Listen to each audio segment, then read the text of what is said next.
morning, Brother Dave. Magandang umaga po sa inyong lahat. Purihin po ang Diyos sa umagang ito. Tayo po ay nasa Insight, preaching the Word of God as it is, na naglalayo na pag-aralan natin, mabasa ang Biblia, kung ano ang sinasabi ng Panginoon at magamit natin ito sa ating pang-araw-araw na buhay. Good morning, Sister Jasmine.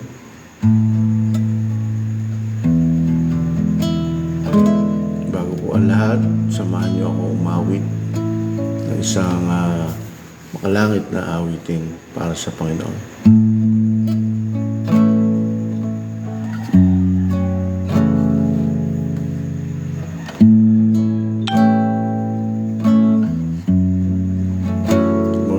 Jessica, morning Brother Lem. Father God, I come into your presence.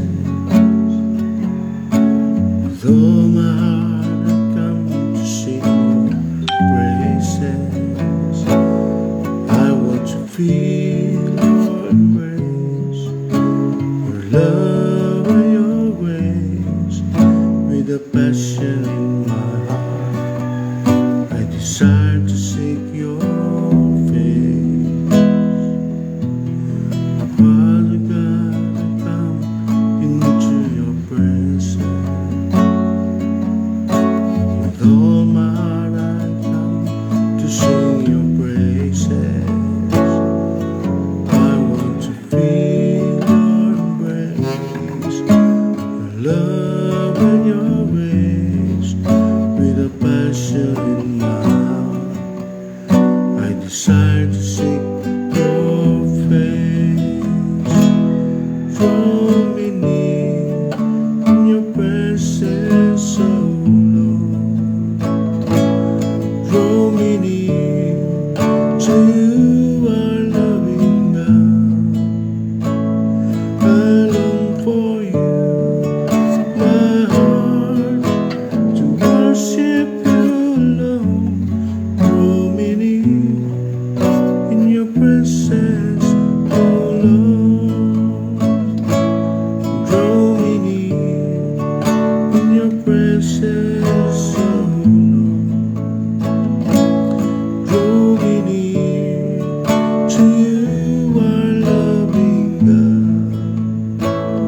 I long for you, my heart, to worship you alone.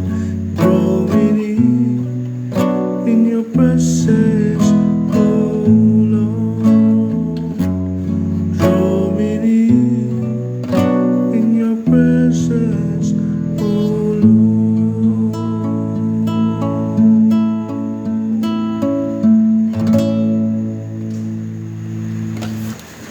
Okay, good morning po, Sister Badet.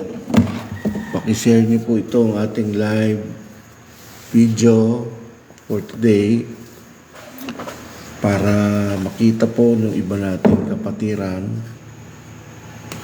at makita rin ng iba ninyong mga kaibigan. Bago po tayo mag-umpisa, tayo ay manalangin sa Panginoon. Ama na makapangyarihan sa lahat, pupuri po kami sa inyo at nagpapasalamat sa isang araw na naman na inyong pinagkaloob sa bawat isa sa amin.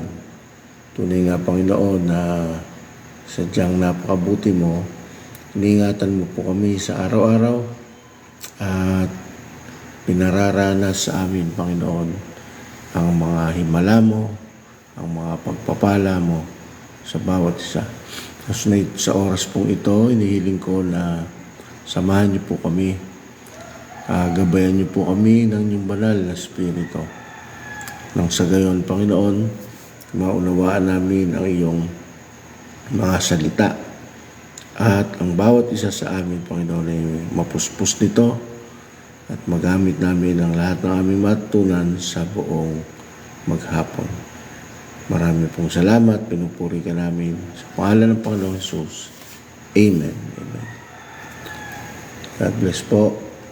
Sa lahat, tayo po'y magbabasa ng salita ng Diyos at matagpuan po ang ating babasahin sa Gawa, Kabanata 8, talata 1 hanggang 4. Good morning, Brother Anjo. Kamusta dyan sa Japan?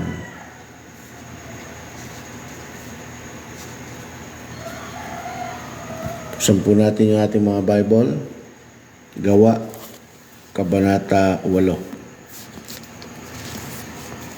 Mula 1 hanggang 4 na po ay babasahin po natin. Samahan niyo po ako at nang maunawaan po natin ang storya ng Biblia sa pamamagitan ng pagbabasa nito. Ganito po ang sinasabi. Gawa chapter 8. Verse 1, si Saulo ay sumang-ayon sa pagpatay sa kanya. Nang araw na iyon, nagkaroon ng malawakang pag-uusig laban sa iglesia na nasa Jerusalem at lahat ay nagkahiwa-hiwalay sa buong lupain ng Judea at Samaria, maliban sa mga apostol. Inilibing si Esteban ng mga taong masipag sa kabanalan at sila'y tumangis ng malakas dahil sa kanya. Good morning, Brother Aaron. Good morning, Pastor Romy. Verse 3, ngunit winawasak ni Saul ang iglesia sa pamamagitan ng pagpasok sa bahay-bahay, kinakaladkad ang mga lalaki at babae, at sila'y pinapasok sa bilangguan. Verse 4, ang mga nagkawatak-watak ay naglalakbay na ipinapangaral ang salita. Si Felipe ay bumaba sa bayan ng Samaria at pinangaral sa kanila ang Kristo. Ang maraming tao ay nagkakaisang nakikinig sa mga sinabi ni Felipe nang kanilang marinig siya at makita ang mga tanda na ginawa niya. Sapagkat lumabas ang masasamang espiritu sa maraming sinapian na nagsisigaw ng malakas at maraming dumpo at pilay ang pinagaling. At nagkaroon ng malaking kagalakan sa lungsod na iyon. Ngunit may isang tao na nagngangalang Simon na noong una ay gumagamit ng salamangka sa lungsod at ipinahanga ang mga tao sa Samaria. Ang nagsasabing siya ay isang dakila. Silang lahat ay nakinig sa kanya buhat sa pinakaaba hanggang sa pinakadakila na sinasabi, ang taong ito ang kapangyarihan ng Diyos na tinatawag na dakila. 11. Siya pinakinggan nila sapagkat sa loob ng mahabang panahon ay kanyang pinahanga sila ng kanyang mga salamangka. 12. Ngunit nang naniwala sila kay Felipe na nangangaral ng mabuting balita tungkol sa kaharian ng Diyos at sa pangalan ni Kristo, sila ay nabautismuhan, mga lalaki at mga babae. 13. Maging Simon mismo ay naniwala at pagkatapos mabautismohan na natili siyang kasama ni Felipe na mangasya ng makakita ng mga tanda at ng mga dakilang himalang ginawa. 14. Nang mabalita ng mga apostol na nasa Jerusalem na tinatanggap ng Samaria ang salita ng Diyos, sinugo nila sa kanila sina Pedro at Juan. 15. Ang dalawa ay bumaba at ipinanalangin sila upang kanilang tanggapin ang Espiritu Santo. 16. Sapagkat hindi pa ito dumarating sa kanino man sa kanila, kundi sila'y nabautismohan lamang sa pangalan ng Panginoong Hesus. 17. Ipinatong nina Pedro at Juan ang kanilang mga kamay sa kanila at tinanggap nila ang Espiritu Santo. Nang makita ni Simon na ibinibigay ang Espiritu sa pamamagitan ng pagpapatong ng mga kamay ng mga apostol, sila inalok niya ng salapi na sinasabi, bigyan din ninyo ako ng kapangyarihang ito upang sino mang patungan ko ng aking mga kamay ay tumanggap ng Espiritu Santo. Ngunit sinabi sa kanya ni Pedro, ang iyong salapi ay mapahamak na kasama mo sapagkat inakala mong makukuha mo ang kaloob ng Diyos sa pamamagitan ng salapi. Wala kang bahagi ni karapatan naman sa bagay na ito sapagkat ang puso mo'y hindi matuwid sa harapan ng Diyos. 22. Kaya't pagsisihan mo ang kasamaan mong ito. Manalangin ka sa Panginoon at baka sakaling ipatawad sa iyo ang hangarin ng iyong puso. 23, sapagkat nakikita kong ikaw ay nasa abdo ng kapaitan at nasa gapos ng kasamaan. Sumagot si Simon, panalangin ninyo ako sa Panginoon upang wala sa mga sinabi ninyo ang mangyari sa akin. Sina Pedro at Juan, pagkatapos na makapagpatotoo at masabi na nila ang salita ng Panginoon, ay bumalik sa Jerusalem na ipinangangaral ang Ebanghelyo sa maraming nayon ng mga Samaritano. 26. Pagkatapos ay sinabi ng isang anghel ng Panginoon kay Felipe, tuminding ka at pumunta patungong timog sa daang pababa mula sa Jerusalem patungong Gaza. Ito'y isang ilang na daan. At tuminding nga siya at umalis. May isang lalaking taga-Ethiopia, isang Yunoko at tagapamahala ni Candace na reyna ng mga Ethiopia. Siya ang namamahala ng buong kayamanan ng reyna. Ang Yunoko ay nagpunta sa Jerusalem upang sumamba. Morning, Brother Kevin. 28, siya'y pabalik na at nakaupo sa kanyang karwahe. Binabasa niya ang propeta Isaias. Sinabi ng Espiritu kay Felipe, lumapit ka at makisakay sa karwaheng ito. Kaya tumakbo si Felipe doon at kanyang narinig na binabasa niya si Isaias na propeta na sinabi niya, nauunawaan mo ba ang binabasa mo? Sumagot naman ito, paano nga ba malibang may tumulong sa akin? At kanyang inanyayahan si Felipe na umakyat at umupo kasama niya. Ang bahagi ng kasultan na binabasa niya ay ito. Morning, Brother Ray. Tulad ng tupa na dinala sa katayan at sa isang kordero na hindi umiimik sa harap ng kanyang manggugupit, gayon din, hindi niya binuka ang kanyang bibig. Sa kanyang pagpapakababa ay pinagkait sa kanya ang katarungan. Sino ang makapaglalarawan sa kanyang lahi? Sapagkat inalis sa lupa ang kanyang buhay. Sinabi ng Yunoko kay Felipe, pinakikiusap ko tungkol kanino sinasabi ng propeta ang sa kanya bang sarili o sa iba. Nagpasimula magsalita si Felipe at simula sa kasulatang ito ay pinangaral niya sa kanya ang magandang balita ni Jesus. Sa kanilang pagpapatuloy sa daan, nakarating sila sa may tubig at sinabi ng Yunoko, tingnan mo, narito ang tubig. Ano ang nakakahadlang upang ako'y mabautismo? At sinabi ni Felipe, kung nananampalataya ka ng buong puso ay mangyayari. Sumagot siya at sinabi, sumampalataya ako sa iyo. Ako na si Jesucristo ay anak ng Diyos. 38, iniutos niyang itigil ang karwahe at lumusong si Felipe at ang Yunoko sa tubig at binautismuhan siya ni Felipe.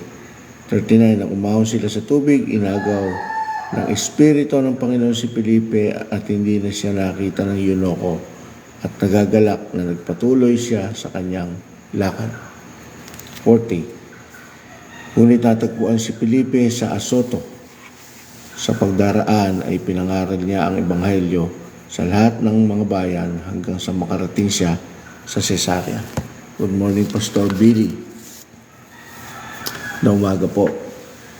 Ito pong kwento na to sa gawa ay mga unang bahagi ng mga panahon na ang mga apostol ay ginagamit ng Panginoon sa mga kadakilaan ng Diyos, mga kamangha-manghang gawa, mga bagay na magdadala sa mga tao upang lubos na maniwala sa Panginoon. Good morning, Pastora Wilma.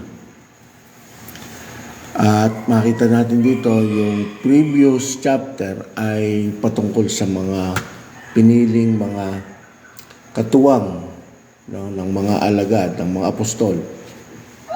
Sila yung mga alagid din ng Panginoon. Sila yung mga katuwang ng mga apostol para hindi mabawasan ang gawain ng mga apostol sa pananalangin at sa paghahayag ng salita ng Diyos. Good morning, Sister Jen. Ngayon, nung nakakuha sila ng 7 alagad, 7 deacons o mga katuwang ng mga apostol. Ang mga apostol ang mga diakonong ito ay mga napuspos, kagaya una ni Esteban, isa sa mga ginamit ng Panginoon. Bagamat siya ay katuwang lamang ng mga apostol, pero siya ay puspos ng banal na Espiritu. Kaya kahit sa ganoong kalagayan, siya ay nangangaral, nakakapagpagaling, ginagamit sa mga himala, sa mga tao, at maraming naniniwala sa Panginoong Hesus at tumatanggap sa Kanya. Sa kabila noon, may mga nagagalit na tao hanggang sa si Esteban ay patayin sa pamamagitan ng pagbato sa kanya. Kaya naman, hindi pababayaan ng Diyos na ang kanyang mga salita ay hindi magpatuloy, kaya mayroong ginamit muli si Felipe, no? Na siya naman ay ganun din. Nangangaral ng salita ng Diyos, may mga kumikilala, meron niyang mga naniniwala sa Salamanca, pero naniwala din sa kanya. Ang isang kailangan natin maintindihan dito, mga kapatid, yung kwento tungkol kay Simon na isang Salamangkero na maraming napapaniwala, pero maging siya ay naniwala sa Panginoong Hesus at nabautismuhan, ngunit sa isang kalagayan ng kanyang pagkatao ay mayroong hindi tama. No? Kasi nung si Juan at si Pedro ay nagpapatong ng kamay, at ang mga napapatungan ay tumatanggap ng banal na Espiritu at napupuspos. Iba ang nasa isip ni Simon na Salamangkero. Ang gusto niya ay bayaran ng mga alagad para ibigay yung kapangyarihan sa kanya, para pagka siya nagpatong din ng kamay ay mapuspos din yung kanyang mapatungan.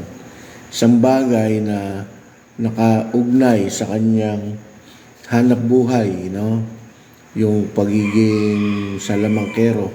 Siguro ang gusto niya ma-upgrade yung kanyang kalagayan sa pagsasalamangka, dahil lang yung pagsasalamangka naman niya talaga ay panglilinlan lang sa mga tao, panloloko, na ito'y isang mahika o kapangyarihan.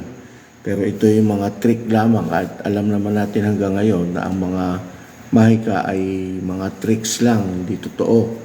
Pero nung nakita niya yung kapangyarihan ni Felipe, kapangyarihan ng Diyos na dumaloy sa buong pagkatao ni Felipe, nagpapagaling ng mga may sakit, nagpapalayas ng mga inaalis, ng mga sinasapian ng demonyo, ay naisip niya siguro, pagka nakuha niya yung kapangyarihan na yun, masahanga sa kanya ang mga tao. Kaya sinaway siya ni Pedro, at ang sabi sa kanya, magsisi siya dahil naniwala nga siya kay Jesus Christ, nabautismo siya, pero mali pa rin ang kanyang puso. Good morning, Sister Helen. Kaya makikita natin, mga kapatid, no? Hindi ibig sabihin ng isang tao ay nagsabing tumanggap na siya sa Panginoon, maging sa kalagayan pa na siya'y tumanggap at nabautismuhan, hindi ito nagpapakita na may matwid na puso ang isang tao. Hindi natin madadaya ang Panginoon sa pamamagitan ng pagsasabi lamang na ikaw ay sa Diyos, tinatanggap mo siya, o maging hanggang sa bautismo ay naranasan mo pa. Hindi nag-i-indicate sa isang tao na siya sa Diyos kung makikitang siya, pati sa panahon ngayon, kung siya nasa loob ng simbahan o nakikita sa loob ng simbahan. Kasi ang katotohanan ang isang tao ay nasa Panginoon. Ang madidiscover sa kanya ng Diyos una at makikita, kasi all-knowing Panginoon, makikita niya ang puso ng tao, ay pati yung mga sa paligid, makikita kung tama ba ang motibo ng isang tao sa harap ng Panginoon. Itong si Simon, hindi tama ang motibo. Kaya lang siya lumapit kasi para sa isang bagay, makamit yung kapangyarihan at magamit yon sa kanyang kapakinabangan na hindi po nakaayon sa kalooban ng Panginoon. Maging tayo po mga kapatid, kailangan maging tama po yung nilalaman ng puso natin. Yung motibo natin, tama dapat. Marami po sa ngayon ang na nangyayari, lumalapit lamang sa Panginoon kapag may pangangailangan. Ito po ay hindi mabuting ugali, hindi mabuting bagay. Ang dapat pong nakalagayan ng isang tunay na anak ng Diyos, kahit sa kahirapan o kahit sa kaginhawahan, hindi dapat nagbabago ang kanyang motibo. Hindi dapat nagbabago ang kanyang lakad. Hindi dapat nagbabago ang kanyang paglilingkod. Dapat tuloy-tuloy upang makita ng Panginoon ang nilalaman ng puso. May mga nagsasabi, mga kapatid, wag husgahan ang tao. Laging ginagamit ng mga tao ito yung do not judge me. Huwag niyo akong husgahan. No? Actually, hindi naman nanghuhusga ang mga tao ayon sa ginagawa ng isang tao. Kaya lang, kapag binasa mo ang Biblia, lumilitaw na naisisiwalat ng salita ng Diyos kung sino talaga ang sa Diyos at kung sino ang hindi. At kaya kapag tinamaan ng salita ng Diyos ang isang tao, yung mga hindi matuwid ang puso, ipinapalagay nila na sila ay i-judge. Hindi po ganoon, mga kapatid, no? Kung tayo'y tatamaan ng salita ng Diyos, kapag ito'y nabasa, kapag ito ay naipaliwanag na, huwag nating ipalagay na tayo pinatatamaan o tayo'y hinuhusgahan. Bagkos, tanggapin natin yung salita ng Diyos. At mula dun sa ating maririnig, tayo ang mag-adjust. Huwag yung Biblia o ang salita ng Diyos ang mag-adjust sa atin, kundi tayo mismo ang mag-adjust sa salita. Kung sinabi ng salita, huwag gawin, huwag kang gawin. Kung sinabi ng salita ng Diyos na gawin mo ang isang bagay, ay gawin mo nga. Hindi yung pinangangatwiranan ang sarili ayon sa salita ng Diyos. Kaya mga kapatid, no, hindi natin maiwasan na may mga taong sadyang ang inaakala nila sila hinuhusgahan kapag narinig nila ang salita ng Diyos. Huwag tayong tumulad sa kanila. Tayo, tuwing marinig natin ang salita ng Diyos, ibaba natin ang ating sarili, tanggapin kung ano ang sinabi ng Biblia. Amen? At sa bagay na yon, makikita ng Panginoon na may katotohanan pala ang ating tunay na pagsamba sa Kanya, i-bless tayo ng Panginoon. Kaya nagkakaroon ng tuloy-tuloy na blessings, guidance, ang Panginoon sa bawat isa sa atin. Kasi pag nakita niyang tuloy-tuloy yung ating ginagawa, tuloy-tuloy din ang nagiging pagtatapat ng Panginoon sa bawat isa sa atin. Tandaan natin, ang Diyos ang unang tapat at nagtapat sa bawat isa sa atin. Kaya kailangan lamang natin itong suklian ng tamang sukli para sa Kanya.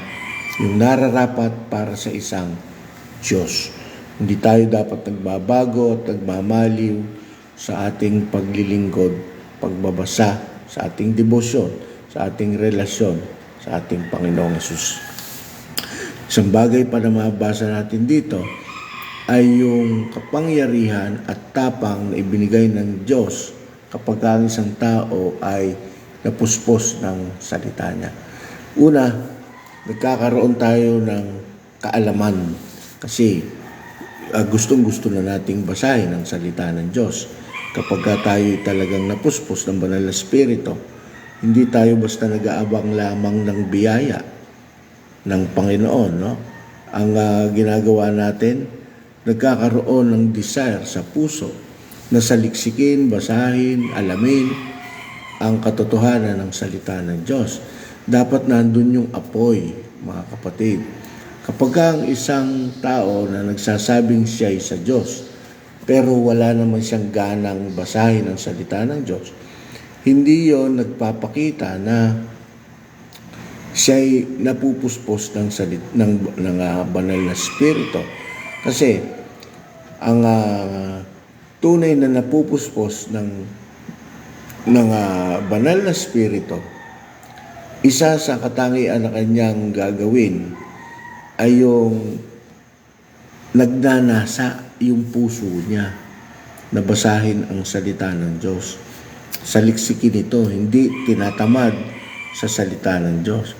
Kasi hindi ugali ng banal na spirito na bigyan ng katamaran ang isang tao para sa kanyang mga salita. Nagkakaroon ng sipag kapag ikaw ay pinanahanan ng banal na spirito. Nagkakaroon ng sipag, nagkakaroon ng tapang, nagkakaroon ng lakas. Kaya sa pagbabasa natin, pupuno tayo ng kaalaman.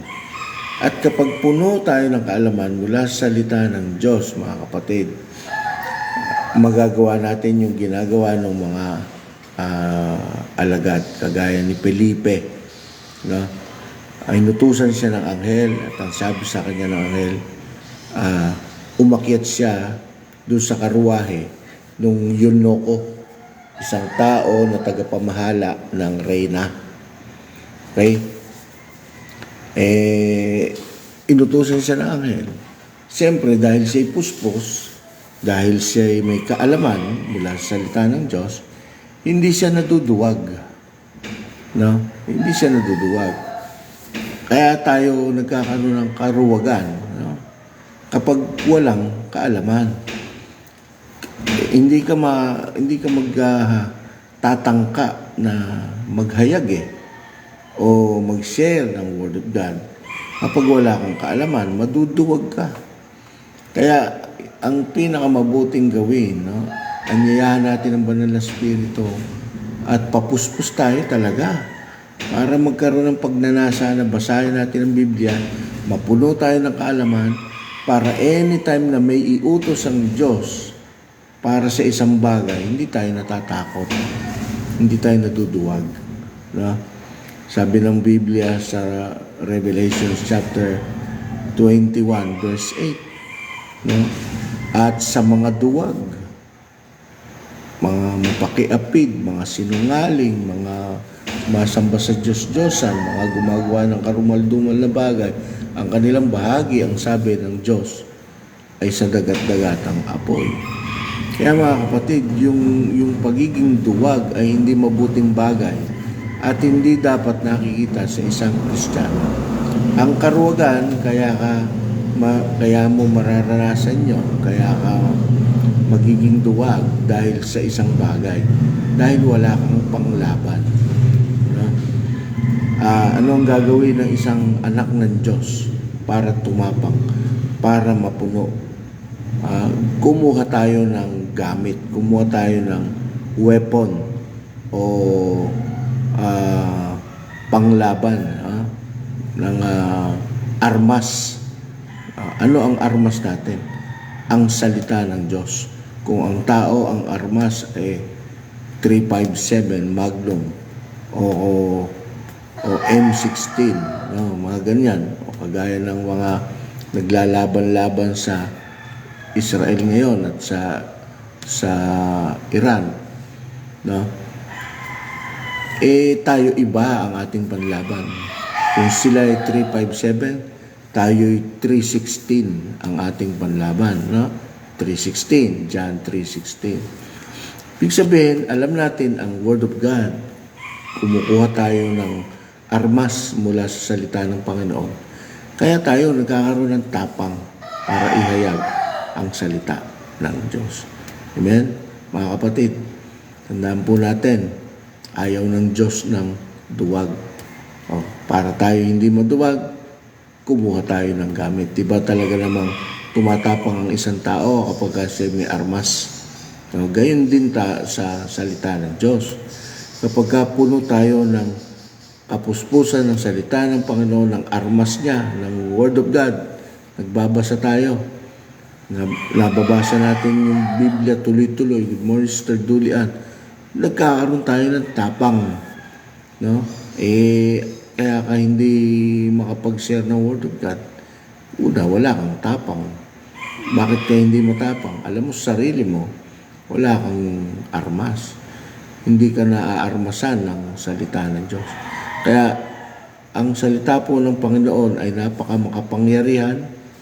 Huwag natin pabayaan ito. Mapalad tayo.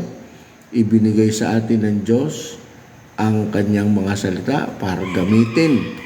No? Sabi sa 2 Timothy chapter 3 verse 16, ang salita ng Diyos, ang lahat ng kasulatan ay kinasihan ng Diyos, ng kanyang banal na Espiritu, para magamit sa pagtuturo, sa pagpapabulaan sa maling aral, sa pagtutuwid, sa mga pagsasaayos ng buhay, upang ang tao ng Diyos, sabi, ay maging ganap. Ibig sabihin, maging complete, full armor. No? Diba, sinabi ng Biblia, yung full armor ng Panginoon ay dapat nakasa sa atin. No? Diba sa Ephesians 6, mula sa 12, verse 12, isuot natin yung full armor of God. Sabi nga, no? May helmet of salvation, breastplate of righteousness, shield of faith, diba? Sandals of peace, of the word of God, sword of the Spirit. Lahat yun ay kailangan taglay-taglay po natin para tayo makalaban. Kung tayo'y nananalangin, dumadalo, no? Nagkakaroon tayo ng panangga, pero hindi naman tayo maka-opensa, puro depensa. Kailangan din po marunong tayong umopensa o sumugod. No? Hindi sanggalang ng sangga. Hindi puro, ang ibig sabihin, hindi puro pang sarili lang ang alam natin sa buhay, na ang gusto lang natin ay maprotektahan yung ating sarili para sa kapakanan lang natin. Hindi po pwede yung puro depensa. Ang kailangan, matuto rin tayong umupensa. Ano ibig sabihin? Sumugod at lumaban. Ano ibig sabihin nun? Kapag salita tayo ng salita ng Diyos, ng Word of God, matalim ito, mabisa, para meron din tayong matulungan na ibang tao. Kagaya ni Felipe, hindi maintindihan nung Yunoko yung binabasa niya. Sa pamamagitan ni Felipe, dahil alam niya ang salita ng Diyos, natulungan niyang maipaliwanag yung Word of God. Amen? Ang una nating turo ay ang banal na Espiritu, kaya huwag po kayo matakot magbasa ng Biblia. Tutulungan tayo ng banal na Espiritu. Manalangin tayo sa banal na Espiritu, nabigyan tayo ng karunungan na maunawaan ang kanyang mga salita. Amen? Para magamit natin ito sa paghahayag ng kanyang salita, at nang may mga tao na makalapit sa Panginoon, at ang kasunod na bahagi ay yung ginawa na ng Yunoko na magpabautismo. Isang tanda na ang isang tao ay gustong sumunod sa kalooban ng Panginoon. Okay, maraming pong salamat sa inyo dun po sa mga huli na nakapanood. Pwede nyo pong umpisahan muli yung video na ito. At ang pinakamaganda ay i-share nyo po sa inyong mga kapatid. Mamaya pong gabi, meron na naman tayong prayer meeting. Inaanyayahan ko po kayo, gamitin po ninyo ang inyong katapangan, ang lakas ng loob, ang banal na Espiritu, ang kapangyarihan ng Diyos para makapag-akay ng mga kaluluwa na lumapit sa Kanya para tayo sama-samang manalangin. Okay, para naman sa patuloy na mga aral na narinig ninyo sa inyong lingkod, meron po tayong ipinopost ko rin po ito sa Facebook at sa YouTube. Makikita niyo po yan sa YouTube. Insight, Preaching the Word of God as it is, FLJ TV. Makikita niyo po yon pagka kung gusto niyo makita yung ibang aral na nauna para matungayan ninyo at matutunan kung ano yung katotohanan ng salita ng Diyos mula eksakto sa kanyang salita as it is. Kung ano ang salita ng Diyos ay makikita po ninyo doon. Buksan na lamang po ninyo. Uso naman na ngayon yung talagang nag-browse sa internet. Isama nyo sa pagbabrowse ninyo at marinig ninyo yung mga aral na itinuro sa inyo ng inyong pastor. Maraming pong salamat. Share niyo po ito. Pagpalain po tayong lahat ng Panginoon. Gabayan tayo. Tayo po'y manalangin. Madakilang Diyos, purihin ka. Salamat sa iyong kabutihan. Dalangin ko po, Panginoon, na ang mga salitang nagmula sa inyong Biblia na ginamit, Panginoon, ng inyong lingkod upang maihayag sa bawat isa sa amin ay tumimo sa puso ng bawat isa, magamit ito sa pang-araw-araw na buhay upang sa ikalalago ng Espiritu at sa ikatatapang ng aming mga buong pagkatao at pagkakaroon ng karunungan, Panginoon, sa pagitan ng iyong salita ay hinihiling namin. Maraming po salamat sa pakikiisa ng iyong mga anak. Naway maging taos sa puso ng bawat isa ang motibo nila patungkol sa iyo, Panginoon.